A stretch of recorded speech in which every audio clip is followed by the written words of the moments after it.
আমরা তাহলে শুরু করি। দেখো, জ্যামিতিক আলোক বিজ্ঞান আমরা শুরুতেই চলে আসি যে কিছু বিজ্ঞানীর নাম দেওয়া আছে, তাই না? বিজ্ঞানীর নাম যেখানেই দেওয়া আছে আমাদের একটা কনসার্নের জায়গা হচ্ছে তারা কি করেছেন, তাই না? যে বিজ্ঞানীরা কি করেছেন সেটা নিয়ে আমাদের প্রশ্ন আসতে পারে। দেখি আমাদের সাথে কে কে আছো। আমাদের সাথে উপস্থিত আছো বাপ্পি। ওকে, ভেরি গুড। দেখো, পিয়েরে ফার্মাট বলেছেন আলোকপথ সংক্রান্ত একটা নীতি আবিষ্কার করেছেন, অর্থাৎ আলো কোন পথে চলে, আলো কোন পথে চলে এটা নিয়ে যে নীতিটা, সেই নীতিটা কার কাছ থেকে আসছে? সেই নীতিটা আসছে হলো পিয়েরে ফার্মাটের কাছ থেকে, ঠিক আছে? যে আলো কোন পথে চলে সেটা নিয়ে যে নীতি, সেই নীতিটা আসছেন পিয়েরে ফার্মাটের কাছ থেকে। এটা আমরা একটু খেয়াল রাখবো। আচ্ছা, তারপরে দেখো বিজ্ঞানী গ্যালিলিও। গ্যালিলিও হচ্ছে যৌগিক বা জটিল। এখানে আমাদের এটা একটু খেয়াল রাখতে হবে যে সেটা হচ্ছে যে যৌগিক বা জটিল অণুবীক্ষণ যন্ত্র বলতে আমরা যেটাকে বুঝি, যৌগিক বা জটিল অণুবীক্ষণ যন্ত্র বলতে আমরা যেটাকে বুঝি, সেটা আবিষ্কার করেছেন কে? হ্যাঁ, সেটা আবিষ্কার করেছেন আমাদের গ্যালিলিও। সেটা আবিষ্কার করেছেন গ্যালিলিও। আর দেখো কেপলার, কেপলার সর্বপ্রথম নবদূরবীক্ষণ যন্ত্র উদ্ভাবন করেন। দুইটা কিন্তু দুই জিনিস, পরীক্ষায় এগুলো মিস করা যাবে না। একটা হচ্ছে আমাদের যৌগিক বা জটিল অণুবীক্ষণ যন্ত্র, আরেকটা হচ্ছে আমাদের নবদূরবীক্ষণ যন্ত্র। দুইটা কিন্তু দুই জিনিস, তাই না? তাহলে এটা আমাদের একটু মাথায় রাখতে হবে যে কেপলার কেপলার হচ্ছে নবদূরবীক্ষণ যন্ত্র উদ্ভাবন করেছেন এবং গ্যালিলিও যৌগিক বা জটিল অণুবীক্ষণ যন্ত্র যেটা সেটা উদ্ভাবন করেছেন। আমাকে একটু জানাও তো যে জটিল অণুবীক্ষণ যন্ত্র কে আবিষ্কার করেছেন?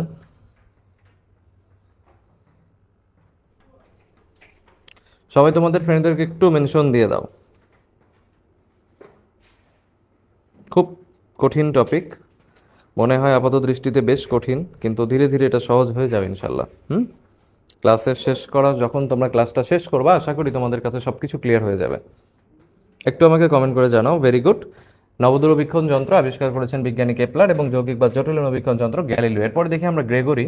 গ্রেগরি কি করেছেন? প্রতিফলক দূরবীক্ষণ যন্ত্র বা রিফ্লেক্টিং টেলিস্কোপ উদ্ভাবন করেন। পরীক্ষায় কিন্তু এই রিফ্লেক্টিং টেলিস্কোপটা আসার সম্ভাবনা আছে। যে রিফ্লেক্টিং টেলিস্কোপ আবিষ্কার করেছেন কে? রিফ্লেক্টিং টেলিস্কোপ আবিষ্কার করেছেন কে? বিজ্ঞানী গ্রেগরি। আর সর্বাপেক্ষা প্রচলিত, যখন তোমাকে বলা হচ্ছে সর্বাপেক্ষা প্রচলিত, তো আমরা নিউটনের নামটাই তো বেশি জানি, তাই না? বলো গ্যালিলিও কিংবা গ্রেগরি কিংবা আমাদের কেপলার, তাদের চাইতে নিউটনের নামটাই আমাদের বেশি ফেমাস। তাহলে সর্বাপেক্ষা প্রচলিত যখন বলবে তখন আমরা নিউটনের কথা চিন্তা করব। আর নিউটন কি বলেছে দেখো তো? আলোর বিচ্ছুরণ আবিষ্কার করেছেন। এই চ্যাপ্টারের শেষ দিকে একটা টপিক আছে, সেটা হচ্ছে আলোর বিচ্ছুরণ। এই চ্যাপ্টারের শেষ দিকে একটা টপিকস আছে, সেটা হচ্ছে আলোর বিচ্ছুরণ। তো দেখো এখানেও দেওয়া আছে সেই আলোর বিচ্ছুরণ জিনিসটা, এটা কিন্তু আমাদের নিউটনের কাছ থেকে এসেছে। সবাই একটু ফ্রেন্ডদেরকে মেনশন করে দাও। আমাদের সাথে আছো কে কে দেখি? তসলিমা, বাপ্পি, জুই, রিস্তাদুল ইসলাম, তামিম। ওকে, যারা যারা আমাদের সাথে আছো সবাই একটু কমেন্ট করবা, প্লাস হচ্ছে যে তোমাদের ফ্রেন্ডদেরকে একটু মেনশন করে দেবা, ঠিক আছে? Very good. আচ্ছা, এরপরে দেখো যে লেন্সের সূত্র যেটা, সেটার প্রবর্তকও কিন্তু নিউটন। দেখছো, লেন্সের সূত্র যেটা আছে সেটার প্রবর্তকও কে? বিজ্ঞানী নিউটন। এরপরে আমরা একটু ফার্মাটের নীতিটা দেখে ফেলি। ফার্মাটের নীতি একটু খেয়াল করো। সেটা হচ্ছে যে ফার্মাটের নীতি যেটা, ফরাসি গণিতবিদ পিয়েরে ফার্মাট, আমরা অলরেডি নাম জেনে ফেলছি। সূত্রটা কি? সূত্রটা যেটা, একটা কথাই আমাদের সূত্র থেকে ভালোভাবে দেখতে হবে, সেটা হচ্ছে আলো সর্বদা ক্ষুদ্রতম পথ অনুসরণ করে। আলো সর্বদা ক্ষুদ্রতম পথ অনুসরণ করে। তোমার এত বড় ডিটেলস একটা লম্বা লাইন, এইটার চাইতে ইম্পর্টেন্ট হচ্ছে এই লাইনটা, যে আলো সবসময় কি করে বলো তো? আলো তো যাতায়াত করে, তাই না? আমরা জানি আলো সরল পথে চলে, আমরা সবটাই জানি, কিন্তু সরল পথের মধ্যে আলো সবসময় চাবে ক্ষুদ্রতম পথটাকে অনুসরণ করতে। এই জিনিসটা আমাদের মাথায় রাখতে হবে। তাহলে আলো তো বলো তো কি হয়? এটা কি হয়? সবচেয়ে ক্ষুদ্রতম পথ যেটা, সেটাই আলো নিবে। নিশাত, ওয়ালাইকুম আসসালাম। নাজনীন কমেন্ট করেছো, thank you.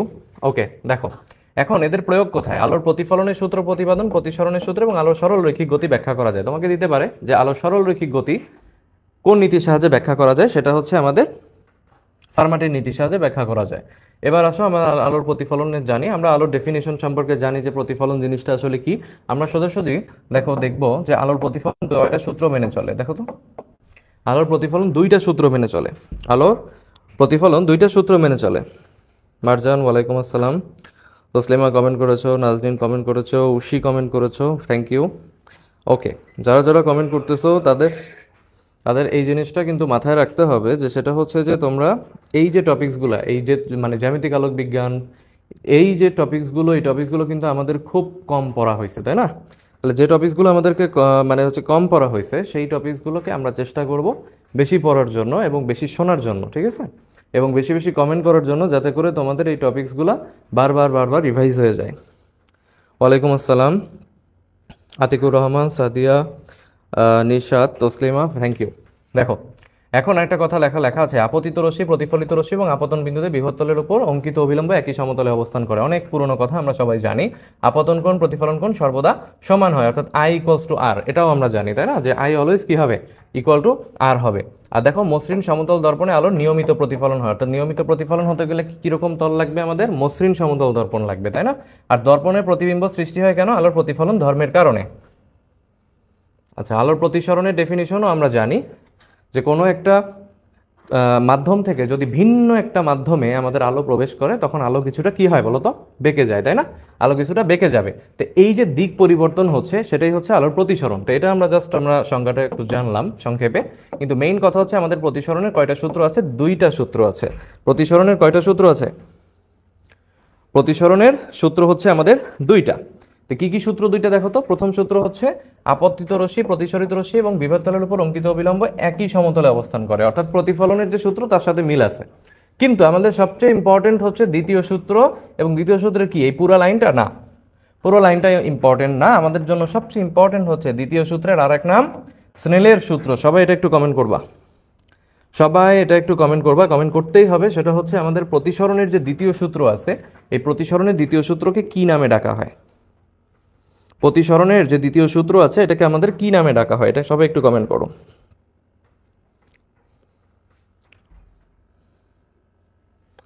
Thank you. Taslima comment করেছো, আসিয়া কমেন্ট করেছো, বাপ্পি কমেন্ট করেছো।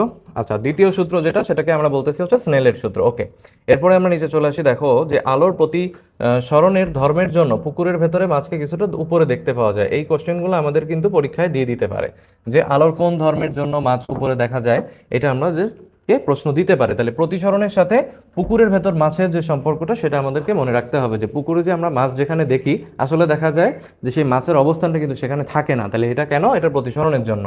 এটা আমরা একটু মাথায় রাখবো। আরেকটা জিনিস দেখো, আলো যখন বায়ু থেকে কাছে প্রবেশ করে, তখন বেগ এবং তরঙ্গ দৈর্ঘ্যের পরিবর্তন হয়। অবশ্যই এটা সত্য।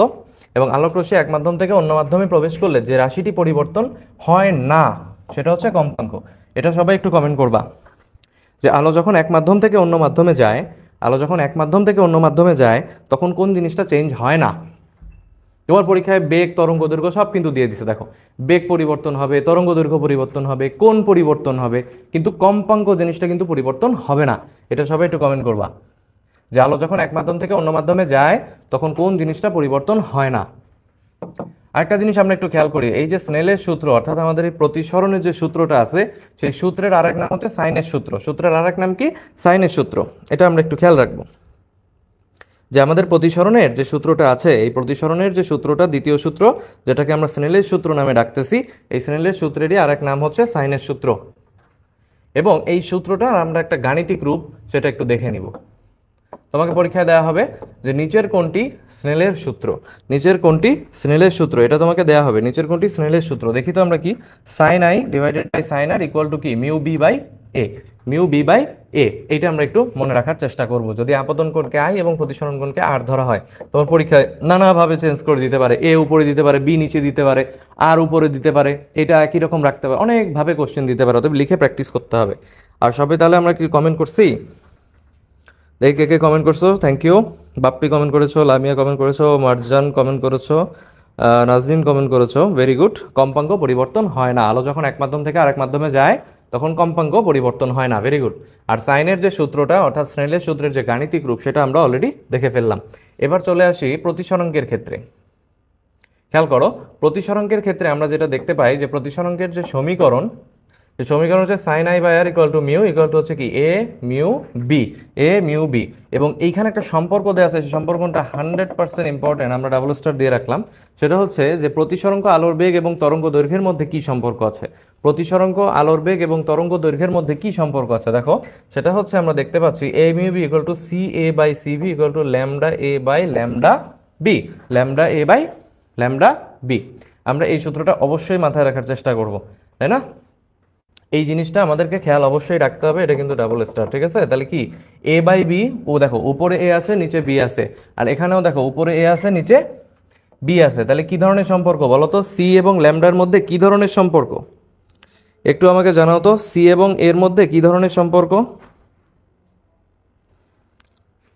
এখানে যে সি আর এ দেওয়া আছে এদের মধ্যে কি ধরনের সম্পর্ক বলো? ল্যামডা, সি এবং যে ল্যামডা দেওয়া আছে এটার মধ্যে কি ধরনের সম্পর্ক থাকে? সবাই আমাকে একটু বলো তো, সমানুপাতিক সম্পর্ক না ব্যস্তানুপাতিক সম্পর্ক সি এবং ল্যামডার মধ্যে? অর্থাৎ আমাদের আলোর বেগ এবং হচ্ছে যে আমাদের যে তরঙ্গ দৈর্ঘ্য এর মাঝে কি ধরনের সম্পর্ক? একটু আমাকে কমেন্টে জানাও তো। আরেকটা জিনিস আমরা এখানে একটু দেখি, সেটা হচ্ছে দেখো প্রথম লাইন লেখা আছে প্রতিসরাঙ্ক আপতন কোণের উপর নির্ভর করে না, শুধুমাত্র মাধ্যমদ্বয়ের প্রকৃতি, তরঙ্গ দৈর্ঘ্য এবং আলোর বেগের উপর নির্ভর করে। তাহলে আমার পরীক্ষায় কিন্তু দিতে পারে যে কোনটির উপর নির্ভর করে না। সবাই একটু কমেন্ট করবা যে প্রতিসরাঙ্ক আপতন কোণের উপর নির্ভর করে না, মাধ্যমের প্রকৃতি, তরঙ্গ দৈর্ঘ্য এবং আলোর বেগের উপর নির্ভর করে। ভেরি গুড, সবাই অলরেডি কমেন্ট করা শুরু করেছো। সমানুপাতিক সম্পর্ক, ভেরি গুড। হ্যাঁ, সি আলোর বেগ এবং ল্যামডা এটার মধ্যে আমাদের সম্পর্কটা হচ্ছে সমানুপাতিক সম্পর্ক। আর এখানে আমরা দেখতে পাইলাম যে প্রতিসরাঙ্ক কিছু কিছু জিনিসের উপর নির্ভর করে, কিন্তু আমার মনে রাখতে হবে যে কোনটির উপর নির্ভর করে না। তাহলে আমাদের মাধ্যমদ্বয়ের প্রকৃতি, তরঙ্গ দৈর্ঘ্য, আলোর বেগ এদের উপর নির্ভর করলো, কিন্তু কার উপর নির্ভর করলো না? সবাই একটু কমেন্ট করে জানাই দাও তো আমাকে। আর দেখো লাল রঙের জন্য প্রতিসরাঙ্ক সবচেয়ে কম এবং বেগুনি আলোর জন্য সবচেয়ে বেশি, ঠিক আছে? এটা একটু খেয়াল রাখবা, সবাই একটু মনে রাখবা এইভাবে যে দেখো প্রতিসরাঙ্ক আমাদের এখানে মনে রাখবো বেগুনি বেশি, হ্যাঁ বেগুনি বেশি, এইভাবে মনে রাখবা যে বেগুনি বেশি। আমি দেখো নিজেও লিখতেছি কিন্তু বেগুনি কালার দিয়ে, নিজেও লিখতেছি হচ্ছে কি কালার দিয়ে বলো? বেগুনি কালার দিয়ে, তাই না? তাহলে বেগুনি কি বেশি আর লাল কি কম, ঠিক আছে? আচ্ছা এবার দেখো, তাহলে বলো তো কার প্রতিসরাঙ্ক সবচেয়ে বেশি? একটু আমাকে জানাই দাও তো, কার সবচেয়ে বেশি বলো তো, কার প্রতিসরাঙ্ক সবচেয়ে বেশি? এখানে আমাদের চারটা মান আছে, 100% মুখস্থ করতে হবে এবং 100% ইম্পর্টেন্ট, পরীক্ষা আসার মতো, প্রত্যেকটাই পরীক্ষা আসার মতো ইম্পর্টেন্ট। দেখো বায়ুর সাপেক্ষে পানির হচ্ছে কত? 1.33, বায়ুর সাপেক্ষে কাজ কত? 1.5, এবং তারপরে কি পানির সাপেক্ষে কাজ, দেখো বায়ুর সাপেক্ষে কাজ আর এখানে হলো পানির সাপেক্ষে কাজ, খেয়াল করছো কিনা? পানির সাপেক্ষে কাজ এখানে কি 1.127, আর শূন্য মাধ্যমের প্রতিসরাঙ্কের মান কত? 1। মনে রাখবো শূন্য থাকলে 1 হবে, যদি শূন্য বলে তাহলে 1 হবে, এটা আমরা মনে রাখবো, শূন্য থাকলে 1 হবে,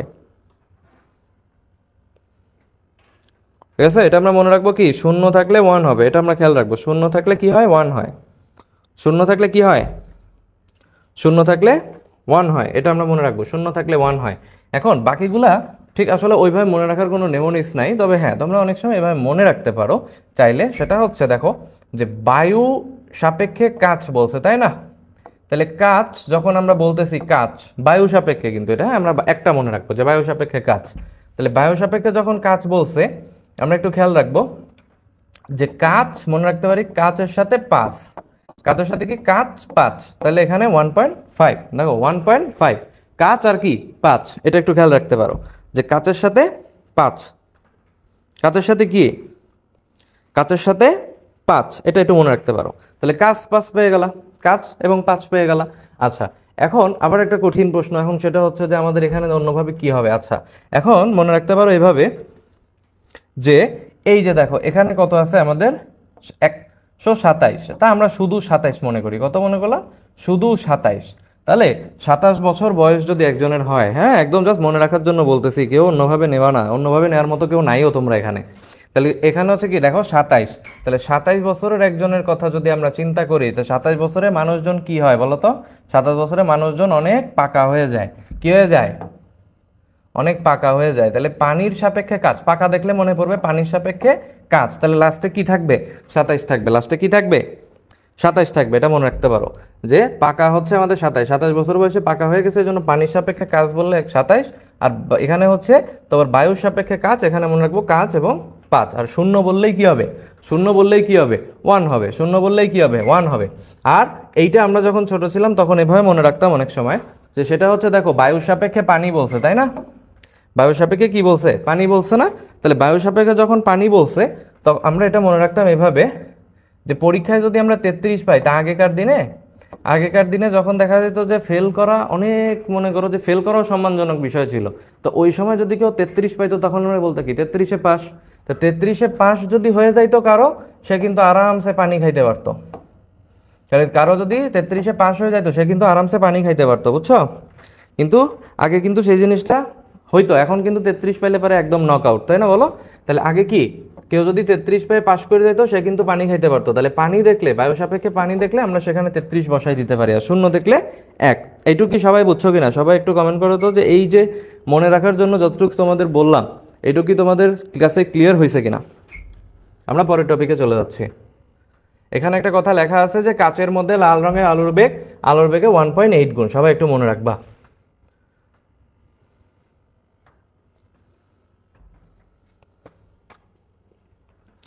সোলাইমান প্রশ্ন করছে, পাস না করলে কি পানি গলায় আটকে যেত? না ভাইয়া, পাস না করলে পানি গলায় আটকায় যাইতো না, পানি খাওয়ারই উপযুক্ত সে থাকতো না। আচ্ছা, পরম প্রতিসরণকে আমরা চলে আসি। পরম প্রতিসরাঙ্ক হচ্ছে, আমরা একটু দেখি যে পরম প্রতিসরাঙ্ক বিষয়টা কি। পরম প্রতিসরাঙ্কের একটা ডেফিনিশন দেওয়া আছে, তা সাধারণত আমাদের ফিজিক্সে এত বড় ডেফিনিশন আমাদের লাগে না বলতে গেলে, তা আমরা শর্টকাটে চলে আসি। সেটা হচ্ছে, দেখো, কোনো মাধ্যমের পরম প্রতিসরাঙ্ক 1-এর কম হতে পারে না। তাহলে প্রতিসরাঙ্ক কি বলছে বলো তো? পরম প্রতিসরাঙ্ক অবশ্যই তাহলে কি হবে? আমাদের এখানে বলছে 1-এর কম হতে পারে না, তার মানে 1 বা তার বেশি হবে, 1 বা তার বেশি হবে, কিন্তু 1-এর কম হতে পারে না। এটা একটু আমরা স্টার দিয়ে মনে রাখবো। এখানে কিছু পরম প্রতিসরাঙ্ক দেওয়া আছে যেটা আমাদের জন্য একটু কঠিন। তারপরও দেখো এইখানে সেই পানি কিন্তু, দেখো পানি কিন্তু সেই 33-এ পাশই আছে এখনো, দেখছো? পানি কিন্তু এখনো কি আছে? পানি কিন্তু এখনো সেই 33-এ পানির মতোই আছে, 33-এ পানি 33-এ পাশ। আর তারপরে কি, এখানে কাচের পরম প্রতিসরাঙ্ক দেখছো, কাচও কিন্তু 5 আছে, কাচও কি আছে? 5 এখনো আছে। তাহলে কাচ আর 5, দেখো কাচ 5 এবং হইতেছে যে 33-এ পাশ পানি, এটা কিন্তু মিলে গেছে এখনো পর্যন্ত, ঠিক আছে তারা। আর এই যে দেখো এখানে গ্লিসারিনের কথা বলা আছে, গ্লিসারিন কত? 466। তাহলে সবচেয়ে বড় কোনটা? গ্লিসারিন, ঠিক আছে? তাহলে গ্লিসারিন আমরা মনে রাখতে পারি যে এই গ্লিসারিনটা হচ্ছে 66, ঠিক আছে? গ্লিসারিনটা কত? 66। আর কেরোসিন হইলে কি 1.44, কেরোসিন হচ্ছে 1.44, এইভাবে মনে রাখতে পারো। তাহলে এইটা আমাদের 1.44, দেখছো একদম সিরিয়ালি গেছে কিন্তু। এখানে প্রথমে পানি, তারপরে হচ্ছে তোমার কি বলো, কেরোসিন, তারপরে হচ্ছে তোমার কাচ, তারপরে কি তোমার গ্লিসারিন। তাহলে সিরিয়ালি যদি তুমি মনে রাখতে চাও, তাহলে তুমি এভাবে মনে রাখতে পারো, পানি ও কেরোসিন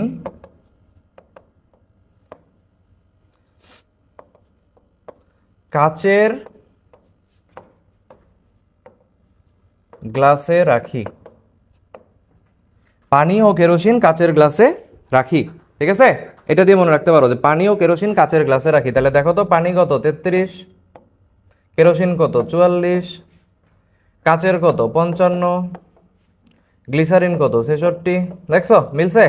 33, 44, 55, 66, একদম সুন্দর সিরিয়ালে চলে গেছে না? তাহলে পানি ও কেরোসিন কোথায় রাখছি? কাচের গ্লাসে রাখছি। সবাই লাইনটা একটু কমেন্ট করো যে পানি ও কেরোসিন কোথায় রাখছি? কাচের গ্লাসে রাখছি। শেষ, এই নিয়ে আর কোনো কথা এখানে আমার দরকার নাই। সংকট কোণের মধ্যে চলে আসি। সংকট কোণের ব্যাপারটা হচ্ছে এই যে, যদি আমার এমন একটা কোণে আলো এসে পড়ে যখন আমাদের প্রতিসরণ কোণ বিভেদ তল ঘেঁষে চলে যাবে, অর্থাৎ 90 ডিগ্রি হবে, তাহলে আমার এইটুকু আগে অন্তত মনে রাখি আমি যে সংকট কোণের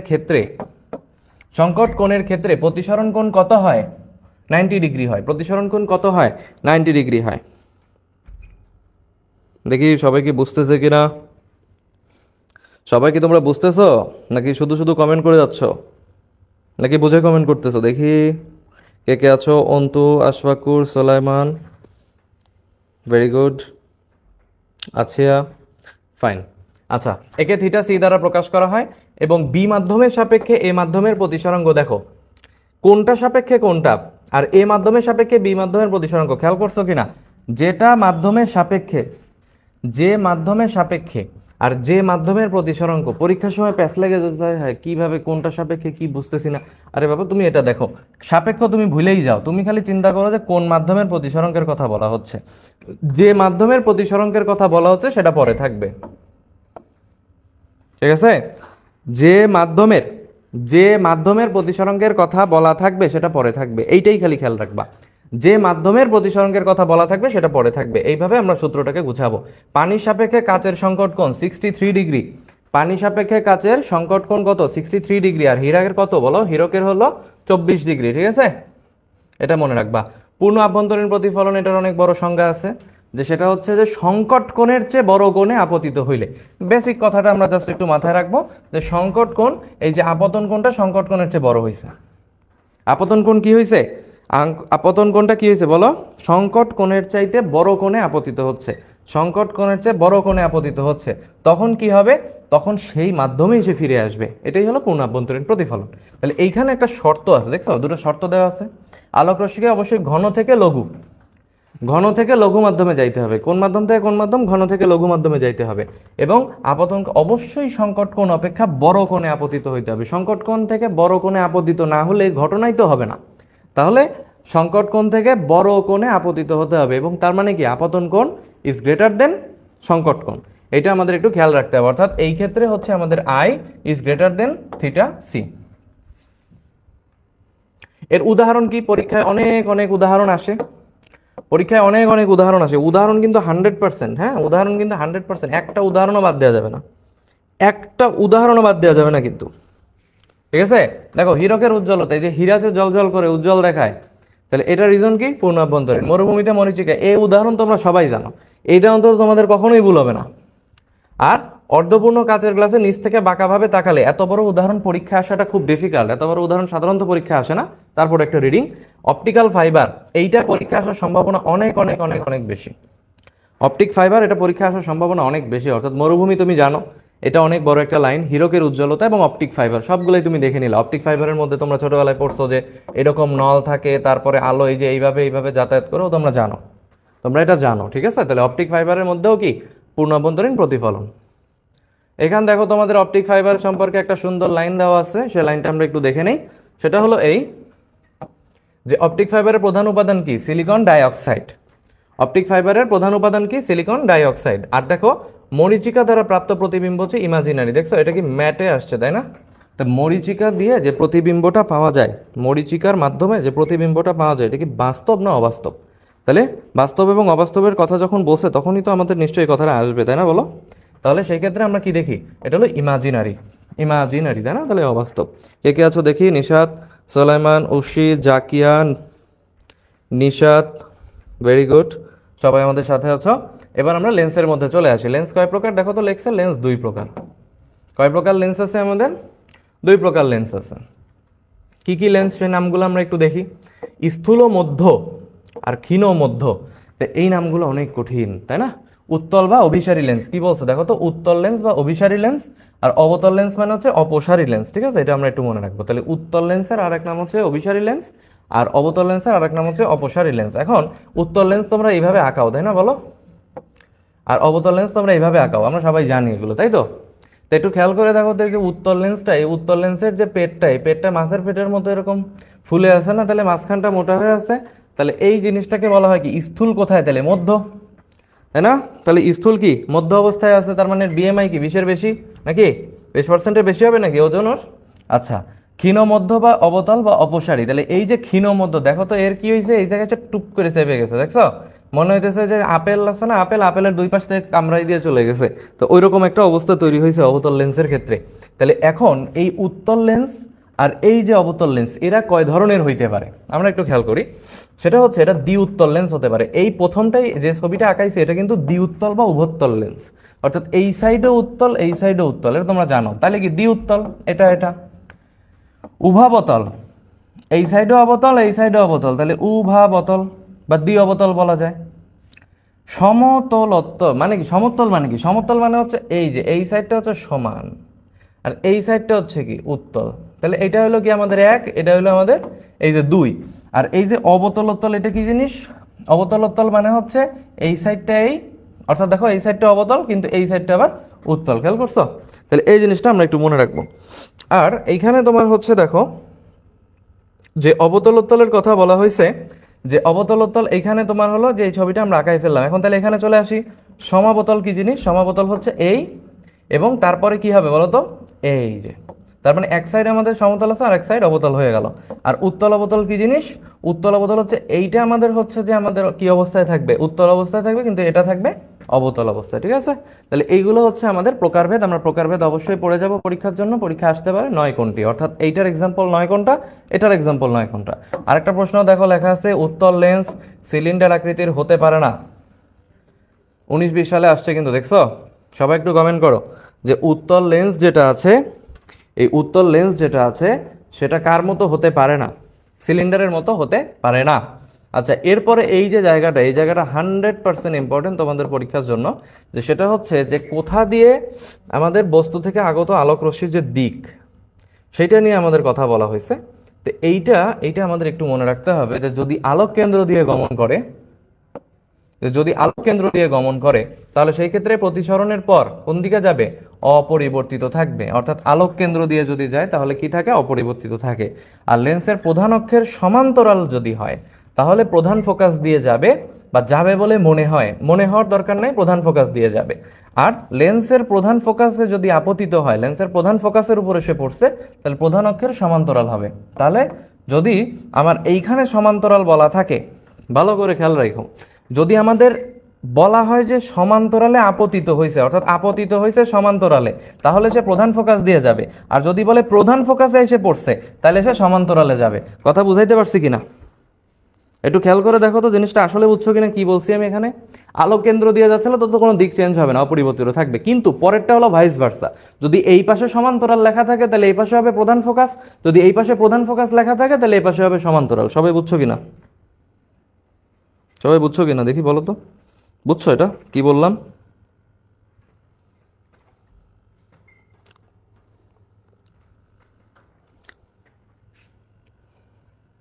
আচ্ছা, লেন্স সম্পর্কিত রাশিমালা, এখানে অনেক অনেক রাশি লেখা আছে, আমরা জাস্ট একটা ছবি একটু দেখে আসি। আচ্ছা, এখানে তোমাদের জন্য আমি একটা ছবি রাখছি, দেখো। এই ছবিতে তোমরা হয়তো বুঝতে পারবা যে সেটা হচ্ছে যে এই যে জিনিসটা, এটা আমাদের সেই লেন্স, এবং এই যে লেন্সের মাঝখানে যে বিন্দুটা আমরা চিন্তা করি, এটাকে আমরা বলি হচ্ছে আলোক কেন্দ্র। কি বলি? আলোক কেন্দ্র বলি। অর্থাৎ লেন্সের মাঝখানে আমরা যে বিন্দুটা চিন্তা করি সেটাকে আমরা বলি হচ্ছে আলোক কেন্দ্র। আর এইখানে আমরা একটা জিনিস খেয়াল রাখবো যে এইখান থেকে যে এফ দূরত্বের কথা বলা হয়েছে, এখান থেকে যে এফ দূরত্বের কথা বলা হয়েছে, এই যে এফ, এটা হচ্ছে আমাদের দ্বিতীয় প্রধান ফোকাস। এটা হচ্ছে কি? আমাদের দ্বিতীয় প্রধান ফোকাস। ঠিক আছে, তাহলে এইটা হচ্ছে আমাদের দ্বিতীয় প্রধান ফোকাস। আমরা যেটা মনে রাখতে পারবো সেটা হচ্ছে যে এই আলোক কেন্দ্র এবং আমাদের এই যে দ্বিতীয় প্রধান ফোকাস, আমাদের যে আলোক কেন্দ্র এবং আমাদের যে দ্বিতীয় প্রধান ফোকাস, এইটার মধ্যবর্তী যে দূরত্বটা, অর্থাৎ আলোক কেন্দ্র এবং এফ, এই দুইটার মধ্যবর্তী যে দূরত্ব, এটাকে আমরা বলি ফোকাস দূরত্ব। ঠিক আছে, আলোক কেন্দ্র এবং হচ্ছে আমাদের যে দ্বিতীয় প্রধান ফোকাস, এইটার মধ্যবর্তী দূরত্বকে আমরা বলি হচ্ছে ফোকাস দূরত্ব। আর এই যে তোমার 2f, এই যে দূরে দেখতে পাইতে, দেখছো 2f এখানে দেওয়া আছে, এই যে 2f, এই যে জিনিসটা, এটাকে আমরা বলি বক্রতার কেন্দ্র।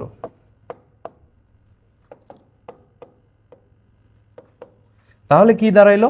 যে আমাদের যে এফ আছে সেটাকে আমরা বলতেছি দ্বিতীয় প্রধান ফোকাস, আর যেটা 2f আছে সেটাকে আমরা বলতেছি বক্রতার কেন্দ্র। তারপরে কি? আলোক কেন্দ্র এবং এই দ্বিতীয় প্রধান ফোকাস, এইটার মধ্যবর্তী দূরত্বকে বলা হয় ফোকাস দূরত্ব, এবং আমাদের এই যে 2f যেটা আছে সেইটাকে বলা হয় হচ্ছে বক্রতার কেন্দ্র। এখন কথা হলো, তাহলে এই আলোক কেন্দ্র এবং এফ, এই দুইটার মধ্যবর্তী, আলোক কেন্দ্র এবং এফ, এই দুইটার মধ্যবর্তী দূরত্বকে যদি ফোকাস দূরত্ব বলা হয়, তাহলে আলোক কেন্দ্র এবং 2f এর মধ্যবর্তী যে দূরত্ব, সেটাকে কি বলা হবে? আলোক কেন্দ্র এবং আমাদের 2f যেটা আছে সেইটার মধ্যবর্তী দূরত্বকে বলা হয় বক্রতার ব্যাসার্ধ। বক্রতার ব্যাসার্ধ।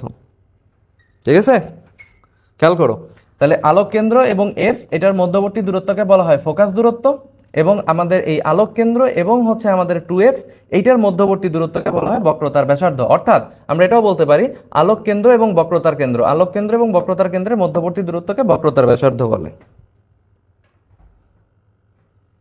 ঠিক আছে, এর বেশি তোমাদের লাগবে না। এইটুক নলেজ থাকলে এখান থেকে আমরা বেশ কিছু জিনিস শিখে আসতে পারবো। কি শিখে আসতে পারবো আমরা একটু দেখি।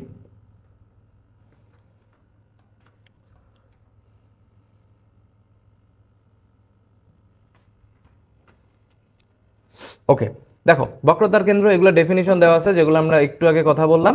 ডেফিনিশনগুলো অবশ্যই তোমরা পড়বা। বক্রতার ব্যাসার্ধ এখানে কি বলা হয়েছে সেটা একটু দেখবা। প্রধান অক্ষ, এই যেটার মাঝখান দিয়ে চলে গেছে সেটাকে আমরা বলি প্রধান অক্ষ। এইখানে দুটো কথা আছে, দেখো উন্মেষ, লেন্সের ব্যাসকে বলা হয় লেন্সের উন্মেষ। এটা 100% ইম্পর্টেন্ট, এটা মাথায় রাখবা যে আমাদের যে লেন্স, এইটা লেন্সের যে ব্যাস সেটাকে আমরা বলি হচ্ছে লেন্সের উন্মেষ, এবং কোনো দর্পণের উন্মেষ 10 ডিগ্রি অপেক্ষা কম হলে সেটাকে ক্ষুদ্র উন্মেষযুক্ত দর্পণ বলা হয়। সবাই একটু কমেন্ট করবা, এটা সবাই একটু কমেন্ট করবা যে ক্ষুদ্র উন্মেষযুক্ত দর্পণ কাকে বলা হয়, ক্ষুদ্র উন্মেষযুক্ত দর্পণ কাকে বলা হয়।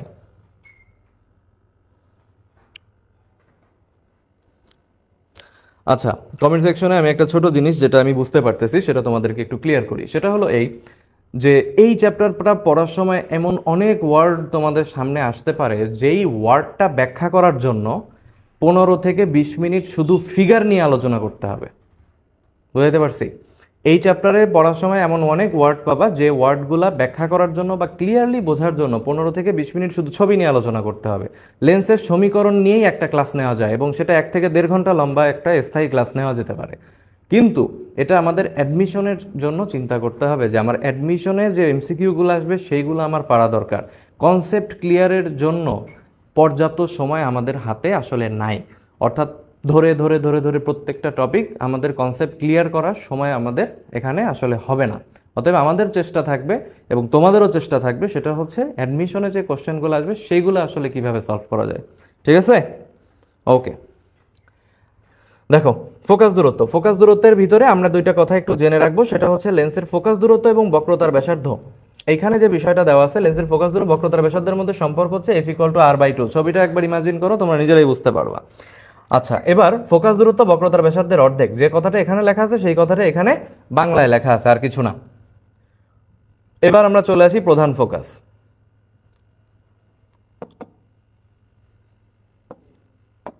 আচ্ছা, প্রথম প্রধান ফোকাস, দ্বিতীয় প্রধান ফোকাস, আমরা যে কথাটা একটু আগে বলতেছিলাম, অ্যাকচুয়ালি আমাদের যে প্রথম প্রধান ফোকাস বলা হয়েছে, এই প্রথম প্রধান ফোকাসটাই আসলে আলোক কেন্দ্র। অর্থাৎ আমরা যখন এই ছবিটা তোমাদের দেখাইলাম, এই ছবিতে তোমরা তো দ্বিতীয় প্রধান ফোকাসটা দেখছো, তাই না? এই এফ জিনিসটাকে আমরা বলতেছি হচ্ছে দ্বিতীয় প্রধান ফোকাস। তাহলে মাথায় আসে যে ভাই তাহলে প্রথম প্রধান ফোকাস কই গেল? প্রথম প্রধান ফোকাস হচ্ছে এইটা, অর্থাৎ আমাদের যেটাকে আমি আলোক কেন্দ্র বলছি না, এই আলোক কেন্দ্রটাই হচ্ছে প্রথম প্রধান ফোকাস। ঠিক আছে, এটা একটু মাথায় রাখবা। ওকে, চলে আসি এখানে। দেখো এই কথাটা কিন্তু লেখা আছে, যেটা আমরা ক্লাসের মধ্যে বললাম, যে সেটা হচ্ছে প্রধান ফোকাস বলতে দ্বিতীয় প্রধান ফোকাসকেই বোঝানো হয়। প্রধান ফোকাস বলতে দ্বিতীয় প্রধান ফোকাসকেই বোঝানো হয়। আলোক কেন্দ্রের ডেফিনিশন দেওয়া আছে, একে ও দ্বারা সূচিত করা হয়। প্রত্যেক লেন্সে একটি মাত্র আলোক কেন্দ্র থাকে, সবাই এটা একটু মাথায় রেখো যে প্রত্যেক লেন্সে কয়টা? একটাই প্রধান ফোকাস থাকবে, একটাই আলোক কেন্দ্র থাকবে, সরি, দুইটা প্রধান ফোকাস থাকবে। এটাও খুব একটা ইম্পর্টেন্ট জায়গা, যে সেটা হলো উভত্তল এবং উভবতল। অর্থাৎ আমরা নর্মালি যে ছবিগুলো দেখছিলাম, এই ছবিটা এবং এই ছবিটা, এদের ক্ষেত্রে আমাদের কোথায় থাকবে আমাদের আলোক কেন্দ্র, তাই না? আমাদের এই যে দেখো আলোক কেন্দ্রের অবস্থান সেটা কোথায়। এখন মনে রাখবো যে আমাদের যেটা পরিচিত চেহারা, এরকম পরিচিত চেহারা যদি থাকে তাহলে সে লেন্সের ভেতরে থাকবে। কোথায় থাকবে? লেন্সের ভেতরে থাকবে। কেন্দ্র, মধ্যবিন্দু কোনো ওয়ার্ড থাকবে না এখানে। কেন্দ্র বা মধ্যবিন্দু টাইপের কোনো কথা বা শব্দ এখানে থাকবে না। তুমি জাস্ট এই কথাটাই মনে রাখবা যে শব্দটা আমাদের পরিচিত, এই উভত্তল, উভবতল, এইসব যদি আমাদের ছবিতে থাকে তাহলে সে লেন্সের ভিতরে থাকবে। উত্তল অবতল বা অবতলোত্তল, কঠিন কথা, পড়তে গেলেও মাথা কনফিউজ হয়ে যায়। এইখানে একটা আরেকটার ভাইস ভার্সা, অর্থাৎ এই উত্তল অবতল এর মধ্যে দুইটাই আছে, এর মধ্যেও দুইটাই আছে। তাহলে যদি দুইজনই থাকে, এবং তার মানে কি দুইজন একজন আরেকজনের সাথে ঝগড়া করবে, তাহলে ঝগড়াঝাটি করতে করতে লেন্সের বাইরে চলে গেছে আলোক কেন্দ্র। ঠিক আছে, লেন্সের বাইরে চলে গেছে। তাহলে কি, যদি দুইজনই থাকে তাহলে একজন আরেকজনের সাথে পিটাপিটি করবে। তাই এই পিটাপিটি করে কি হয়ে গেছে বলো? সে লেন্সের বাইরে চলে গেছে। হ্যাঁ, সে লেন্সের ভিতরে আর নাই। আর এরপরে দেখো সমতল তল এবং কি আছে? সমাবতল। তার মানে কি, যে আমাদের একজন সমান, ঠিক আছে, আর একজন কি, আর একজন তোমার হচ্ছে উত্তল হোক অবতল হোক যাই হোক, একজন কিন্তু লম্বা লম্বি, তাই না, সমান আছে।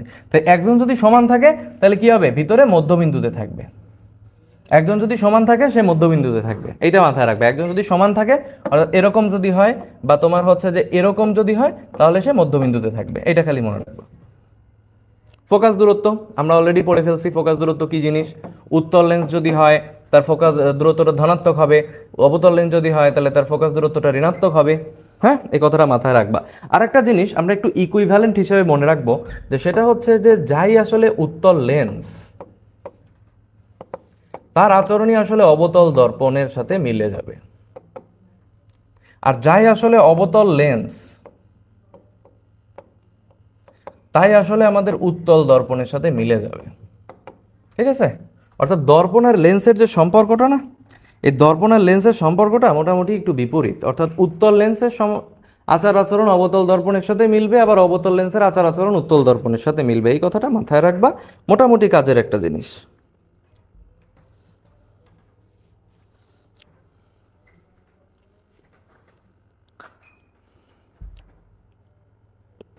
আচ্ছা, এবার আমরা একটু এখানে চলে আসি। দেখো এখানে একটা কথা লেখা আছে, লেন্সের ফোকাস দূরত্ব আলোক রশ্মির উপর নির্ভর করে না 100%। 100% ইম্পর্টেন্ট একটা কথা। লেন্সের যে ফোকাস দূরত্ব আছে, লেন্সের যে ফোকাস দূরত্ব আছে, সে কোনোভাবেই কি হবে না বলো, আলোক রশ্মির উপর নির্ভর করবে না। এ কথাটা মাথায় রাখবো। আর এরপরে তোমাদের একটা ভয়ঙ্কর জিনিস, অনেক বড় সমীকরণ, দেখলে অনেকে ভয় পেয়ে যাও, ভয় পাওয়ার কিচ্ছু নাই। একটা জিনিস এখানে হচ্ছে, প্রথম যে সমীকরণটা, সেটাকে বলা হয় লেন্স প্রস্তুতকারকের সমীকরণ। ঠিক আছে? একটা জিনিস যেটা, সেটা হচ্ছে লেন্স প্রস্তুতকারকের সমীকরণ, আর একটা হচ্ছে লেন্সের সাধারণ সমীকরণ। অন্তত এই জিনিস যেন পরীক্ষার হলে ভুল না যায়। একটা হলো কি প্রস্তুতকারক, আর একটা হলো সাধারণ সমীকরণ। যদিও এই সমীকরণ কোনোটাই দেখতে সাধারণ মনে হইতেছে না, তারপরও আমরা এইখানে একটু দেখি তো, 1/f ইকুয়াল টু, দেখো কত বড় একটা জিনিস লিখছে। আবার দেখো তো এখানে 1/v plus 1/u equal to 1/f। আর তাহলে এই সূত্রটাই কি তোমরা সাধারণত দেখো না বিভিন্ন ম্যাথ ট্যাথ করার সময়, এই সূত্রটা দিয়ে অনেকগুলো ম্যাথ আসে না, দেখছো না? 1/v plus 1/u equal to 1/f, এই সূত্র দিয়ে বিভিন্ন ম্যাথ আসে। তো এই সূত্রটাই যদি আমরা সাধারণভাবে দেখি, তাহলে এইটাই আমাদের লেন্সের সাধারণ সমীকরণ। আর এইটা কিন্তু আসলে অসাধারণ সমীকরণ। যদি খেয়াল করো যে লেন্স প্রস্তুতকারকের সমীকরণ, বিশাল বড় একটা সমীকরণ দিচ্ছে, দেখছো? যে 1/f equal to mu minus 1, ব্র্যাকেটের মধ্যে কি 1/r1 মাইনাস 1/r2। পরীক্ষার সময় r2 আগে দিয়ে দিতে পারে, এখানে 1 মাইনাস মিউ দিতে পারে, তারপর এখানে সব কিছু ঠিক রেখে এখানে 1/f না দিয়ে শুধু f দিয়ে দিতে পারে। অতএব আমাদের চেষ্টা করতে হবে একবার সেটা দেখে দেখে লেখা, এবং সেরপর আবার সেটা রিভিশনের সময় না দেখে লেখা, যে আমরা ঠিক আছি কিনা।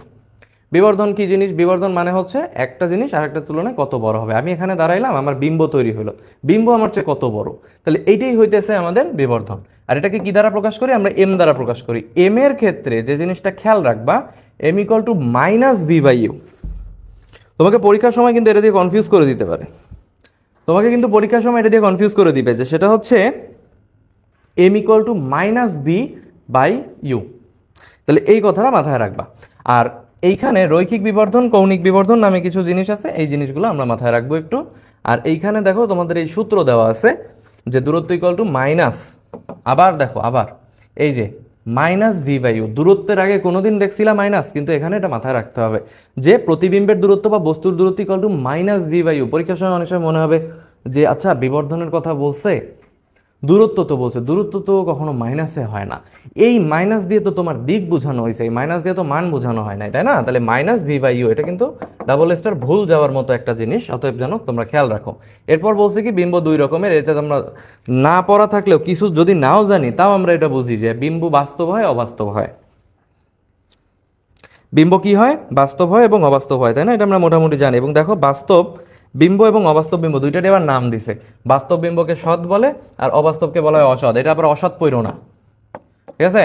যে দেখা যাচ্ছে সৎ বিম্ব এবং অসৎ বিম্ব পড়তেছে, এটা না কিন্তু, তাই না? সৎ এবং অসৎ, তাহলে এটা একটু নামটা জেনে রাখলাম।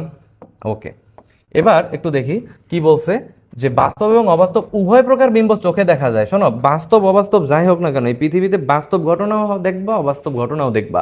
তাহলে বাস্তব অবাস্তব দুই জিনিসই কিন্তু আসলে চোখে দেখা সম্ভব। সিনেমা কি বাস্তব না অবাস্তব? সিনেমা বাস্তব না অবাস্তব? পরীক্ষার সময় মনে করো ভুলে গেছো, তাহলে কিভাবে মনে রাখবা? এইভাবে মনে রাখবা যে সিনেমা কি বাস্তব না অবাস্তব?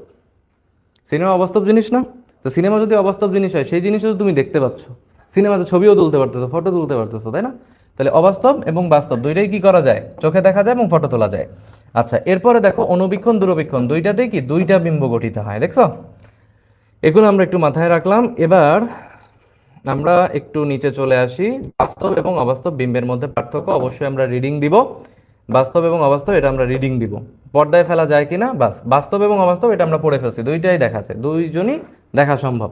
কিন্তু আমরা এটা মনে রাখবো যে বাস্তব বিম্ব সে কিন্তু পর্দায় ফেলা সম্ভব, তাই না? অবাস্তব বিম্ব কি করা হয় না, পর্দায় ফেলা যায় না, পর্দায় ফেলা যায় না, এটা একটু খেয়াল রাখবো যে বাস্তব বিম্ব যেটা সেটা কি পর্দায় ফেলা সম্ভব, এবং অবাস্তব বিম্ব যেটা সেটা পর্দায় ফেলা যায় না। এটা আমরা কিভাবে মনে রাখতে পারি, সিম্পলি চিন্তা করো যে একটা বাস্তব জিনিস, হ্যাঁ ধরো যে এই যে এই কলমটা এটা একটা বাস্তব জিনিস, আমার সামনে একটা পর্দা আছে, তা আমি যদি এটা ছুঁড়ে মারি তাহলে সে নিশ্চয়ই পর্দায় লাগবে যায়, তাহলে কি সেটা পর্দায় ফেলা যায়, দেখছো? তাহলে এটা একটা বাস্তব জিনিস আমার হাতে আমি ধরে আছি, তাই না? তাহলে এই জিনিসটাকে যদি আমি ছুঁড়ে মারি সে পর্দায় যে লাগবে, তাহলে পর্দায় ফেলা যাচ্ছে। এটা অবাস্তব জিনিস, আমি বললাম যে আমার হাতে কি আছে, আমার হাতে এখানে একটা আপেল আছে এবং এই আপেল আমি ছুঁড়ে মারতেছি, দেখো তো এই আপেলকে আমি আসলে ছুঁড়ে মারতে পারবো? তাহলে অবাস্তব জিনিস আমি ছুঁড়ে মারতে পারবো না, অর্থাৎ পর্দায় ফেলা যাবে না। এবং দেখো এখানে লেখা আছে বাস্তব অবাস্তব দুইটার মধ্যে এইটা ভালো করে মনে রাখো যে অবাস্তব যেটা সে সব জায়গায় উৎপন্ন হওয়া সম্ভব, সব জায়গায়, সব মানে এভরিথিং, উত্তল অবতল উভবতল যাই হোক না কেন, লেন্স হোক দর্পণ হোক যে ধরনের যাই হোক সব জায়গায় সে তৈরি হওয়া সম্ভব, অর্থাৎ অবাস্তব বিম্ব সব জায়গায় পাওয়া।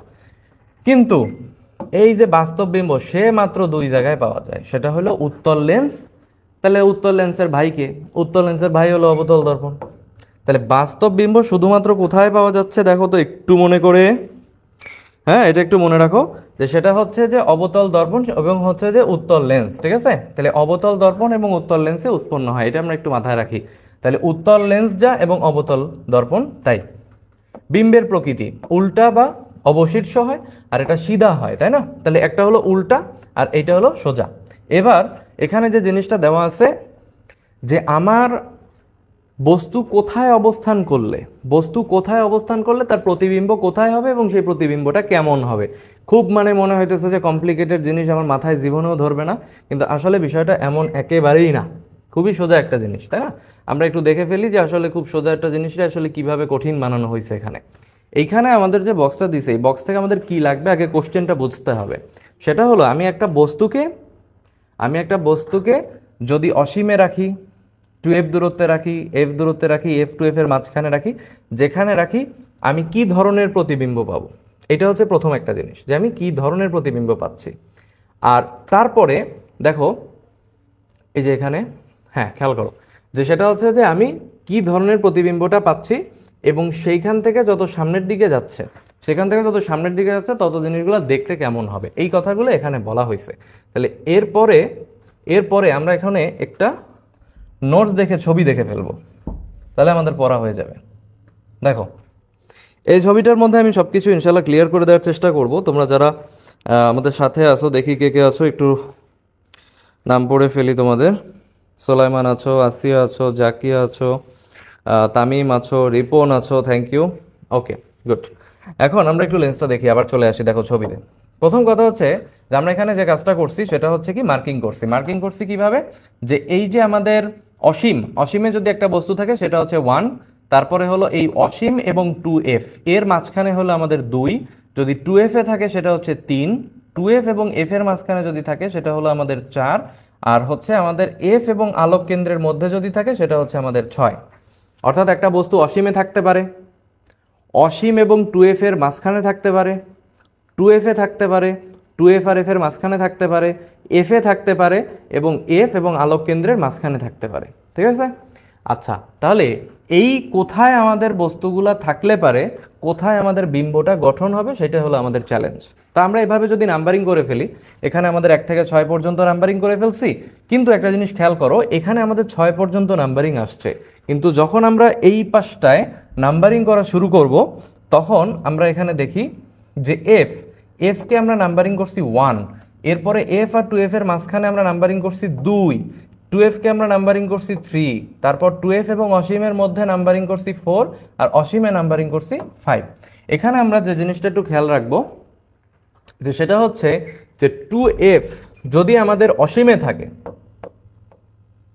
কোনো বস্তু যদি আমাদের অসীমে থাকে, খেয়াল করো তো অসীমের নাম্বার কত দেওয়া হয়েছে, 1 নাম্বার দেওয়া হয়েছে না?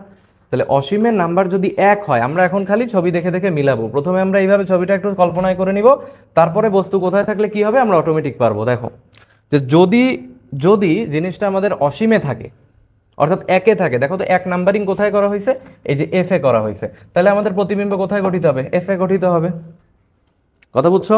যে যদি আমাদের বস্তুটা অসীমে থাকে তাহলে হচ্ছে আমাদের প্রতিবিম্ব গঠিত হবে এফ এ। যদি বস্তুটা এই 2 নাম্বার অবস্থানে থাকে অর্থাৎ অসীম ও 2f এর মাঝে,